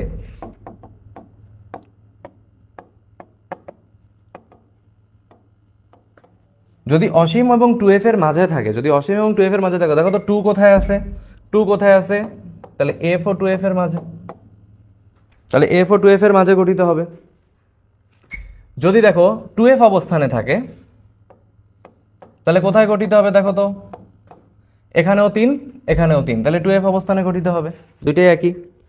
তারপরে দেখো তো যে 2f এবং f, 2f ও f এর মাঝে যদি থাকে, 2f ও f এর মাঝে যদি থাকে, তাহলে এখানে নাম্বারিং কত দেখো তো, 2f এবং f এর মধ্যে 4, তাহলে এখানে কোথায় আছে 4, এই যে 4, তাহলে কোথায় গঠিত হবে বলো তো, 2f ও অসীমের মাঝে। আর যদি এই যে দেখো অর্থাৎ আমাদের f এ যদি থাকে, f এ যদি রাখা হয় অর্থাৎ 5 এ রাখা হয়েছে, তাহলে দেখো তো কোথায় গঠিত হবে, অসীম। অতএব আমরা বলতে পারি না যে অসীমে থাকলে f এ হবে, f এ থাকলে অসীমে হবে। ঠিক আছে, এই জিনিসটা একটু খেয়াল করো তো, যে যদি f এ থাকে, যদি f এ থাকে তাহলে দেখো তো কোথায়, অসীমে, আর অসীমে থাকলে কি হবে, f, তাহলে দুইটা সেম মিলে যায়। এইবার এই 6 নাম্বার অবস্থান, এইখানে একটা ঝামেলা, সেটা হলো কি, দেখো এইখানে 6 আছে কিন্তু এই জায়গায় কোনো 6 নাই। ঠিক আছে, মজার ব্যাপার, এই পাশে 6 আছে কিন্তু এই পাশে কি নাই, 6 নাই। এখন তো আমি 6 খুঁজে পাচ্ছি না যে কই গেল আমার 6 কই। তাহলে এইখানে এটা তো কি, যে f এবং আলোক কেন্দ্রের মাঝে, তাহলে f ও আলোক কেন্দ্রের মাঝে যদি থাকে, তাহলে মনে রাখবো যে 6 6এই গঠিত হবে। 6 কোথায় গঠিত হবে, 6এই গঠিত হবে, অর্থাৎ f ও আলোক কেন্দ্রের মাঝে, অর্থাৎ সে যেখানে ছিল সেখানেই হবে, সে যেখানে ছিল সেখানেই হবে। ঠিক আছে, এটা একটু খেয়াল রাখবা, সে যেখানে ছিল সেখানেই হবে, এটা আমরা একটু মনে রাখবো। এখন কথা হচ্ছে এর পরেই যে সমস্যাটা, আমরা অলরেডি এটা পড়ে ফেললাম, কোথায় থাকলে কোথায় হবে, পড়া শেষ। কোথায় থাকলে কোথায় হবে এটা আমাদের পড়া হয়ে গেছে। এখন প্রশ্ন হলো যে কোথায় অবাস্তব এবং সোজা, আর কোথায় আমাদের বাস্তব এবং উল্টা, অবাস্তব সোজা আর কোথায় আমাদের বাস্তব উল্টা। একটু খেয়াল করো, এই যে আমাদের বক্স, সব জায়গায় দেখছো বাস্তব উল্টা এইভাবে এইভাবে লিখে লিখে লিখে লিখে গেছে, দেখছো উপর থেকে নিচের দিকে লিখে গেছে। তোমাদের কাছে যখন তোমরা এই ছবিটা দেখলা, এই ছবিটার মধ্যে সবচেয়ে অ্যাটিপিক্যাল কোন জিনিসটা মনে হয়েছে, এই 6 নাম্বার জিনিসটা অবাস্তব মনে হয়েছে না? কি রে ভাই, যেখান থেকে মানে ইয়া হলো সেখানেই হচ্ছে, তাহলে কেমন হয়ে গেল? তাহলে আমরা মনে রাখবো যে অবাস্তব এবং সোজা শুধুই হচ্ছে এই 6 নাম্বারের জন্য, অবাস্তব এবং সোজা সেটা হচ্ছে শুধুই কি 6 নাম্বারের জন্য, আর যখন অবাস্তব এবং উল্টা বলবে সেটা হলো বাকি সবার জন্য। মনে থাকবে কিনা? তাহলে অবাস্তব এবং সোজা যদি বলা হয়, অবাস্তব এবং সোজা যদি বলা হয়, তাহলে সেই বিম্বটা গঠন হবে তখনই যখন তোমার হচ্ছে এফ এবং আলোক কেন্দ্রের মাঝখানে থাকবে। ঠিক আছে, আর যখন বাস্তব এবং উল্টা সেটা হলো বাকি সবার জন্য, অর্থাৎ এই যে 6 আগ পর্যন্ত 1 থেকে 5, এই 1 থেকে 5-এর জন্য তোমার বিম্ব হবে বাস্তব এবং উল্টা, 1 থেকে 5-এর জন্য তোমার বিম্ব হবে বাস্তব এবং উল্টা। এবার আরেকটা কঠিন প্রশ্ন, সেটা হইল কখন বিবর্ধিত, কখন অত্যন্ত বিবর্ধিত, কখন কি, এইটা মনে রাখা কোনো ঘটনাই না। খেয়াল করে দেখো তো সিরিয়াল কোথার থেকে হয়েছে, এখান থেকে হয়েছে না? আর বিম্ব তো আমার সব এই পাশে তৈরি হচ্ছে। আমরা এভাবে খেয়াল রাখবো, এই যে এফ, তাহলে এটা 1 দিয়ে শুরু, এই যে 1, এই যে 2, এই যে 3, এই যে 4, এই যে 5, তাহলে এই 5টা আগে আমরা চিন্তা করি। খেয়াল রাখবা এই আলোক কেন্দ্র থেকে যে শুরু হইতেছে, এই আলোক কেন্দ্র পর থেকে যে শুরু হচ্ছে, এই জায়গাটাতে আমাদের ছোট থেকে বড়র দিকে যাবে। কোন দিক থেকে কোন দিকে যাবে বলো তো, খেয়াল করে দেখো, ছোট থেকে বড়র দিকে যাবে। এই যে দেখো অত্যন্ত খর্বিত খর্বিত সমান এইভাবে যাচ্ছে। তা আমরা এটা একটু আবার ছবিতে চলে আসি, দেখো ছবি দেখলেই তোমরা বুঝতে পারবা। এই যে তাহলে বলছি ছোট থেকে বড়, তাহলে ছোট থেকে মানে কি, দেখো প্রথমে অত্যন্ত ছোট, তার মানে এই একে যে গঠিত হবে সে হবে অত্যন্ত ছোট, অত্যন্ত ছোটর পরে ছোট, তারপরে সমান, তারপরে বিবর্ধিত, তারপর অত্যন্ত বিবর্ধিত, অত্যন্ত বিবর্ধিত। তাহলে দেখছো আমাদের ক্রমটা কোথা থেকে কোথায় গেল, যে সেটা হচ্ছে যে অত্যন্ত ছোট, তারপরে হচ্ছে ছোট, তারপরে সমান, তারপর বিবর্ধিত, তারপর অত্যন্ত বিবর্ধিত, আর লাস্টে আমাদের যে 6, এই 6টা হচ্ছে বিবর্ধিত। ঠিক আছে, সিরিয়ালটা কিভাবে গেছে সবাই ক্লিয়ার? এই যে একে যে গঠিত হবে সে অত্যন্ত ছোট, তারপর 2 ছোট, তারপর সমান, তারপর বিবর্ধিত, তারপর অত্যন্ত বিবর্ধিত, লাস্টে 6 এসে হলো বিবর্ধিত। সবাই কি ক্লিয়ার? এখন আর ভুল যাবে? বাস্তব, উল্টা, সোজা, কিভাবে আছে, ছোট না বড়, কেমনে আছে না আছে, পারবা এবার? সবাই একটু কমেন্ট করো তো, এবার পারবা? ওকে, আমাদের টপিক্সে আমরা চলে আসি। এখান থেকে আর কিছু নাই, প্রধান পড়াশোনা আমাদের শেষ। এখন চলে আসি হচ্ছে আমাদের লেন্সের ক্ষমতা।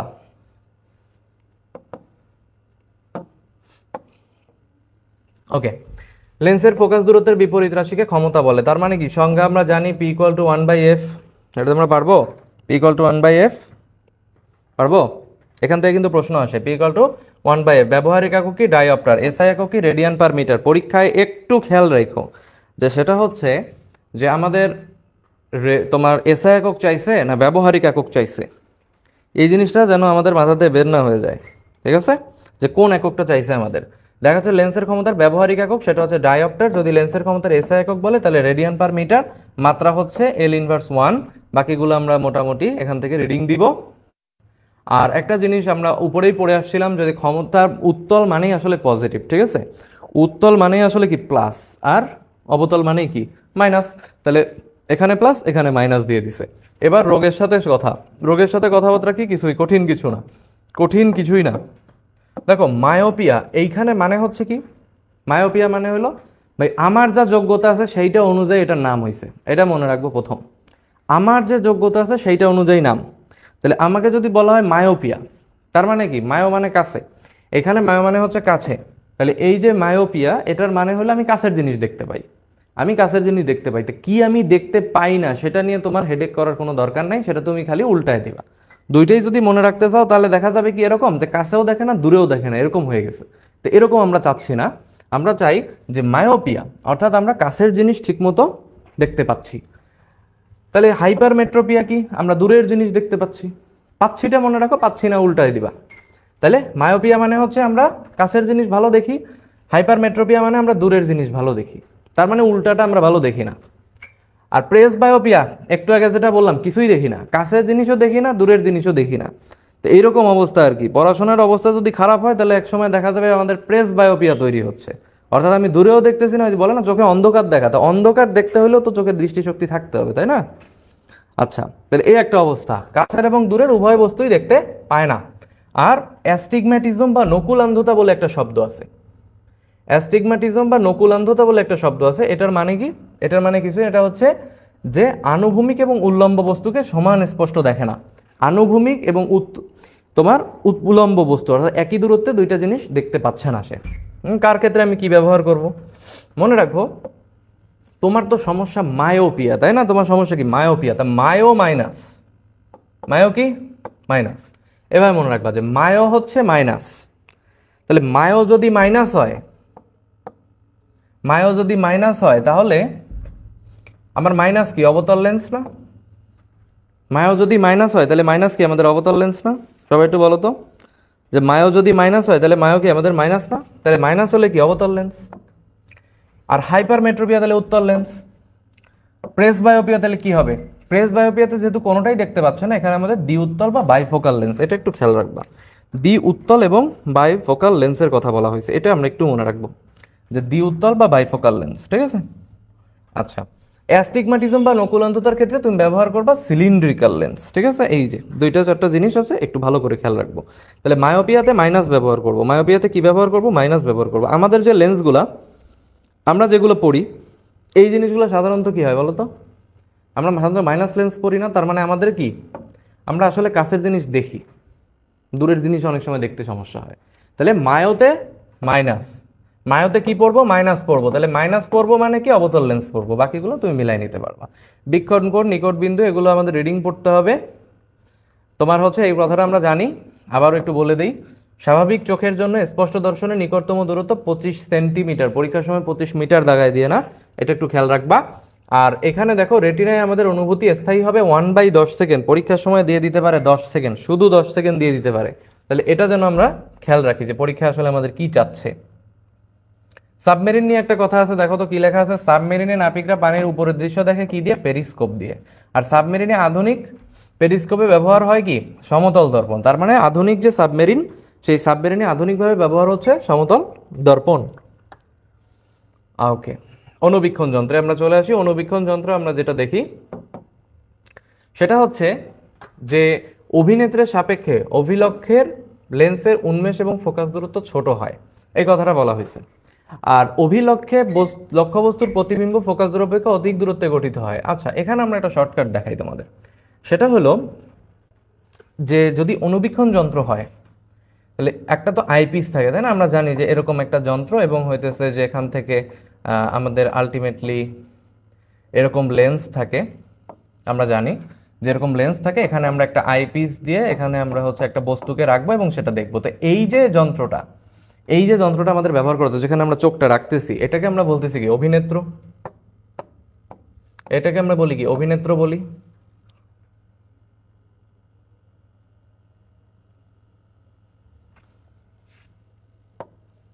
আর এইখানে যেটা আছে সেটাকে আমরা বলি অভিলক্ষ্য, কারণ এখানে আমরা সেই বস্তুটাকে রাখতেছি।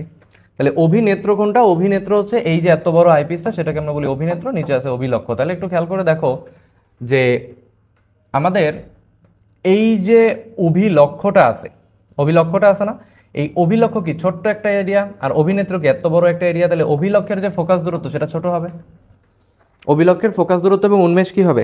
ছোট হবে। ঠিক আছে, এটা একটু খেয়াল রাখবা। আচ্ছা, অভিনবীক্ষণ যন্ত্র আবিষ্কার করেন ভ্যান লিউয়েনহুক। তারপরে হচ্ছে আতসী কাচ হিসেবে উত্তল লেন্স ব্যবহার করে, এগুলো অবশ্যই একটু রিডিং পড়ে নিবা, এগুলো পরীক্ষায় আসতে পারে।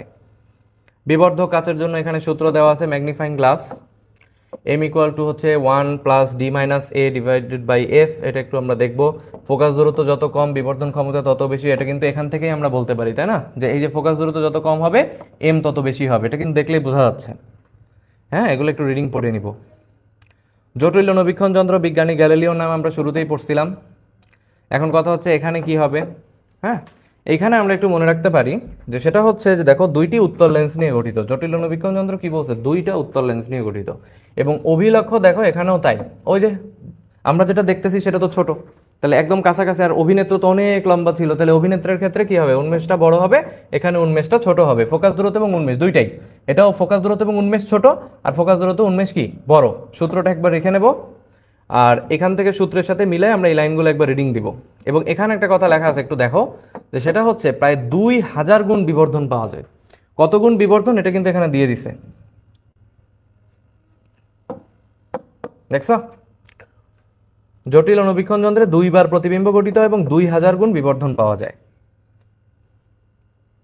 আচ্ছা, দূরবীক্ষণ যন্ত্রে আমরা চলে আসছি। দূরবীক্ষণ যন্ত্রের ক্ষেত্রে আমরা একটা জিনিস দেখি যে দূরবীক্ষণ যন্ত্রগুলো সাধারণত কেমন হয় দেখতে। আমরা তো মোটামুটি একটা ছবি সাধারণত দেখি, তাই না? এরকম হচ্ছে যে আমাদের আইপিস থাকে এবং হচ্ছে যে আমরা এখান থেকে দেখার চেষ্টা করি, এবং এইখানে ধরো যে চাঁদ সূর্য যাই থাকুক না কেন, আমরা আস্তে আস্তে সেই জিনিসটার দিকে এইভাবে দেখি। তাহলে সাধারণত কি দেখা যায় যে আমাদের অভিনেত্র আর এই যে আমাদের এতখানি দূরত্ব, এটা হচ্ছে আমাদের কি? অভিলক্ষ্য, তাই না? এই লক্ষ্যটা কি বড় না? বস্তুটা কি অনেক দূরে আছে না? আমাদের চাইতে অনেক দূরে আছে না? তাহলে অনেক দূরে যদি থাকে, আমরা দূরবীক্ষণের ক্ষেত্রে মনে রাখবো যে অভিলক্ষ্য বড়। কারণ এইটার তুলনায় আমাদের এই যে যন্ত্র যেটা আছে, যন্ত্রের তুলনায় তো আমাদের এই লক্ষ্যবস্তু অনেক দূরে, তাই না? তাহলে লক্ষ্যবস্তু যদি অনেক দূরে থাকে তাহলে কি হবে? অভিলক্ষের ফোকাস দূরত্ব এবং উন্মেষ দুইটাই বড় হবে। অভিনেত্রের যেটা, এই অভিনেত্রের তুলনায় আমাদের অভিলক্ষের ফোকাস দূরত্ব এবং উন্মেষ দুইটাই কি হবে? অনেক বড় হবে।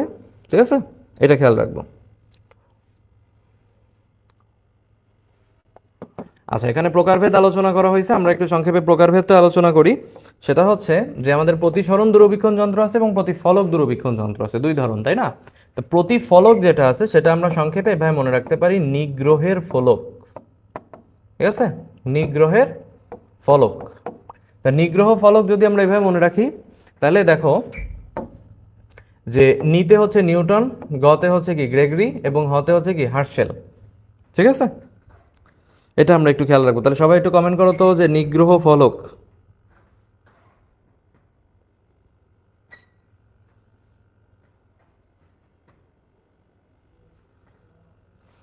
ওকে, তাহলে এটা আমরা একটু মাথায় রাখবো। তাহলে প্রতিসরণ দূরবীক্ষণ কোনগুলো হবে? উল্টাগুলো হবে। পরীক্ষা দিবে নিচের কোনটি প্রতিফলক দূরবীক্ষণ যন্ত্র, নিচের কোনটি প্রতিসরণ দূরবীক্ষণ যন্ত্র, এটা কিন্তু তোমাদের পরীক্ষায় দিতে পারে। ঠিক আছে, তাহলে সবাই একটু কমেন্ট করো তো যে আমাদের এটা কি দিয়ে মনে রাখতে পারি।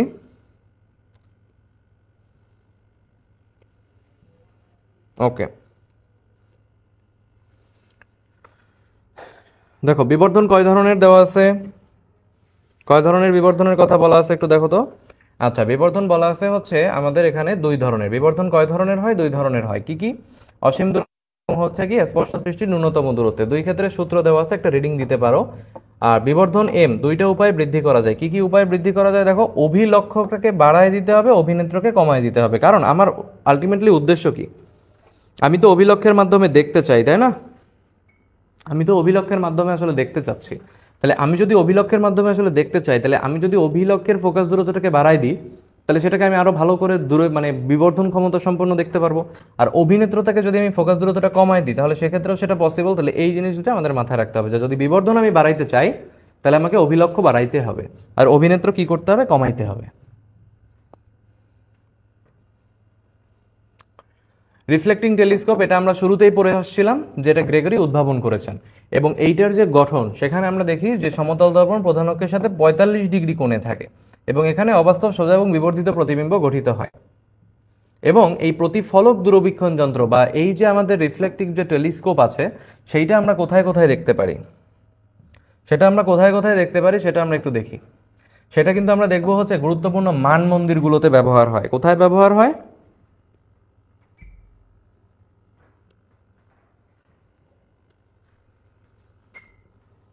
গুরুত্বপূর্ণ মান মন্দিরগুলোতে ব্যবহার হয়।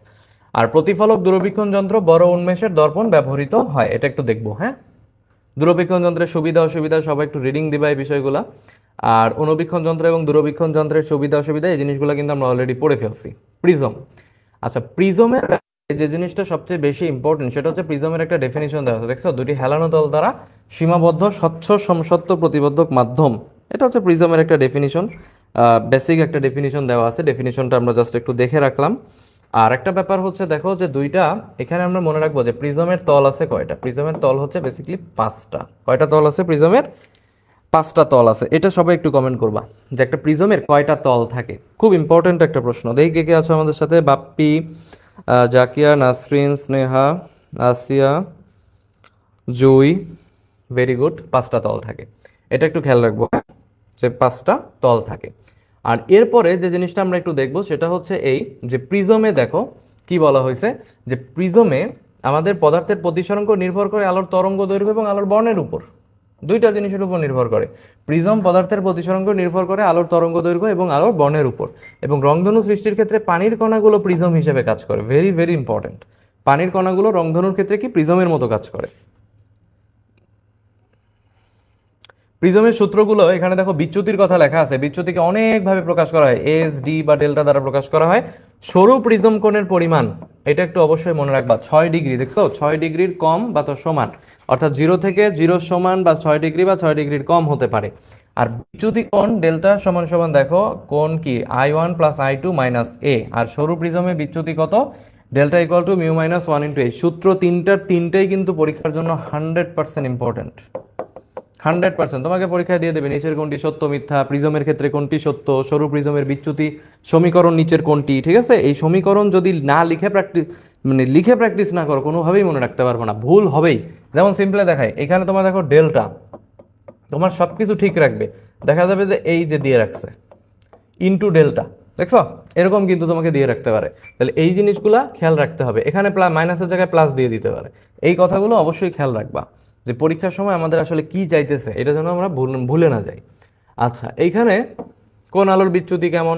খুব সহজ কথা, আমরা এখানে একটু দেখি যে বেগুনি আলোর বিচ্যুতি সবচেয়ে বেশি। এটা কিন্তু তুমি ব ব ব দিয়ে মনে রাখতে পারো। আমরা সবাই এভাবেই মনে রাখি যে সেটা হচ্ছে যে আমাদের বেগুনি আলোর বিচ্যুতিটা কি হয়? সবচেয়ে বেশি হয়। বেগুনি আলোর বিচ্যুতিটা কি হয়? সবচেয়ে বেশি হয়, তাই না? এটা একটু খেয়াল রাখবা।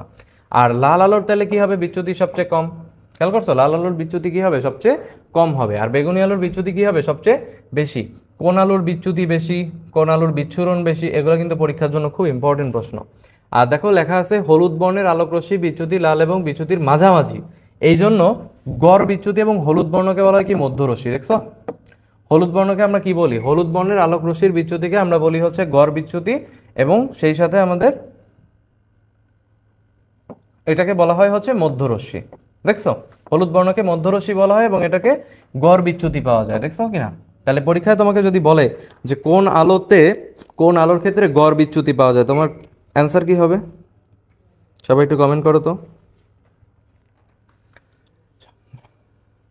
ন্যূনতম বিচ্যুতির সূত্র এখানে দেওয়া আছে, সেটা হচ্ছে আমাদের মিউ ইকুয়াল টু সাইন, অনেক বড় একটা সূত্র, একবার দুইবার লিখে প্র্যাকটিস করতে পারো, তবে R1 equal to R2 equal to A/2 হবে। ঠিক আছে, এটা একটু দেখবো। আলোক রশ্মি প্রিজমের মধ্য দিয়ে প্রতিসমভাবে গমন করে, আলোক রশ্মি প্রিজমের মধ্য দিয়ে প্রতিসমভাবে গমন করে।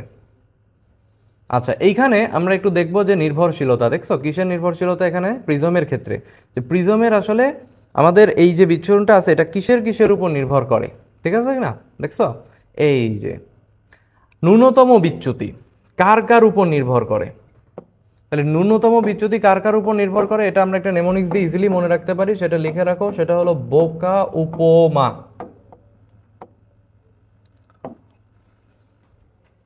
সবাই একটু কমেন্ট করবা যে ন্যূনতম বিচ্যুতি নির্ভরশীলতা আমরা কি দিয়ে মনে রাখতে পারি। এই চ্যাপ্টারগুলো কিন্তু এমনি কঠিন চ্যাপ্টার। কঠিন মানে কি, কেন কঠিন বললাম? কঠিন শব্দটা এই কারণে ব্যবহার করলাম কারণ হচ্ছে যা আমরা কম পড়ছি, যা আমরা কম পারি সেটাই কঠিন। ঠিক আছে, কঠিন স্পেশাল কিছু না, কঠিন সোজা জিনিসই কঠিন, যা আমরা পারি না সেইটাই কঠিন। ঠিক আছে, তাহলে বোকা উপমা দিয়ে তুমি ইজিলি মনে রাখতে পারবা। কিভাবে মনে রাখতে পারবা দেখি তো। এই যে ব আছে,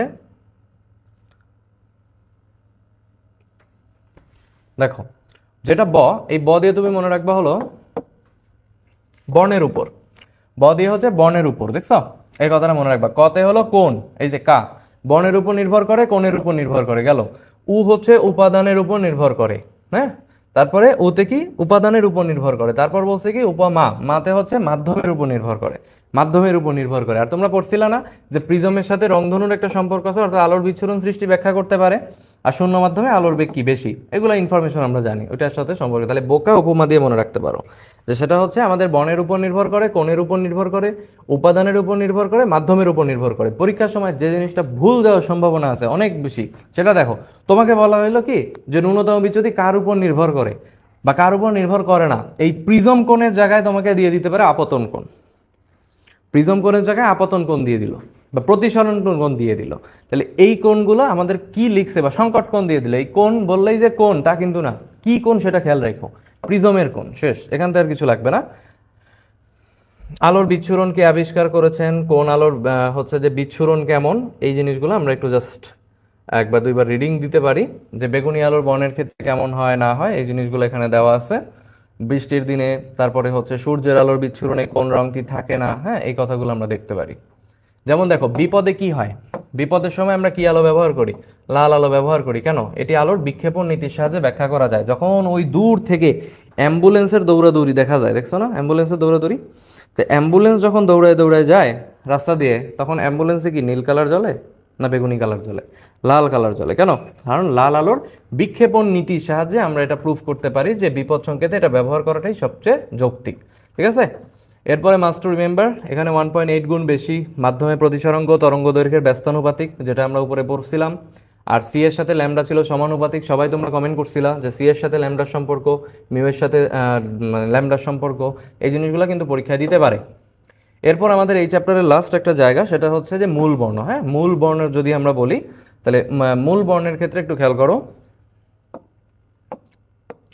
মূল বর্ণ গিয়ে আমাদের কি কি আছে দেখো তো, লাল, নীল, আসমানি, আমরা মনে রাখবো হচ্ছে আনীলা, আনীলা। ঠিক আছে, তাহলে আনীলা হচ্ছে মূল বর্ণ, আনীলা কি মূল বর্ণ, অর্থাৎ এর মধ্যে আছে হচ্ছে আমাদের আসমানি, এর মধ্যে আছে নীল, এর মধ্যে আছে লাল। আচ্ছা, বিশুদ্ধ বর্ণ হচ্ছে বেয়ানি সহকলা, সবাই ছোটবেলা থেকে জানো। প্রাথমিক বর্ণ, প্রাথমিক বর্ণ তোমরা মনে রাখতে পারো হচ্ছে লাশনি দিয়ে। কি দিয়ে মনে রাখতে পারো? লাশনি, অর্থাৎ লাশনি হচ্ছে লাল, সবুজ, নীল, লাল, সবুজ, নীল। এই লাশনি আর আনিলার মধ্যে জানি প্যাচ খেয়ে যাও না। ঠিক আছে, তাহলে আনিলা হচ্ছে মূল বর্ণ আর লাশনি হচ্ছে গিয়ে প্রাথমিক বর্ণ। ঠিক আছে, এটা খেয়াল রাখবা। আর পরিপূরক বর্ণ হচ্ছে হলুদ আর নীল এবং সবুজ ও ম্যাজেন্টা। ঠিক আছে, সবুজ, ম্যাজেন্টা আর হলুদ, নীল, এরা হচ্ছে পরিপূরক বর্ণ। কিভাবে খেয়াল রাখতে পারো? দেখো, এই যে হলুদে ল আছে, নীলেও ল আছে, সবুজে জ আছে, ম্যাজেন্টাতেও জ আছে, তাহলে কি পরিপূরক হয়ে গেল। ঠিক আছে, এটা খেয়াল রাখবা। আচ্ছা, কোন আলোর মধ্যে দিয়ে কোন বস্তুকে কি দেখায়, এই জিনিসগুলো অবশ্যই রিডিং দিতে পারো। আর এরপরে আমরা বর্ণালী সম্পর্কে জাস্ট 2-4টা কথা এখানে দেওয়া আছে, অবশ্যই রিডিং দিয়ে নিবা। এখানে আর কিছু নাই তেমন। আলোর বিক্ষেপণ, আলোর বিক্ষেপণের মধ্যে একটা কথা দেখো একটু লেখা আছে, এটা একটু দেখবা, যে সেটা হচ্ছে বায়ুমণ্ডল না থাকলে আকাশকে কি দেখাইতো, কালো দেখাতো কিন্তু, তাই না? কারণ চাঁদের আকাশ কালো কেন দেখায়? কারণ চাঁদে কোনো বায়ুমণ্ডল নাই। আচ্ছা, আর এখানে দেখো লেখা আছে বিক্ষেপিত আলোর তীব্রতা তরঙ্গের চতুর্থ ঘাতের ব্যস্তানুপাতিক। চতুর্থ ঘাতের ব্যস্তানুপাতিক অর্থাৎ রেলে, এটা হচ্ছে কার সূত্র? রেলের সূত্র। আচ্ছা, চতুর্থ মানে কি 4 না? ফোর কি র দিয়ে দেখো তো, র এর সাথে মনে রাখবা হচ্ছে রেলে, তাহলে 4 এর র দিয়ে মনে রাখবা হচ্ছে রেলে। ওকে, এরপরে আমাদের সূত্রগুলো দেওয়া আছে, সূত্রগুলো পড়ে নিবা।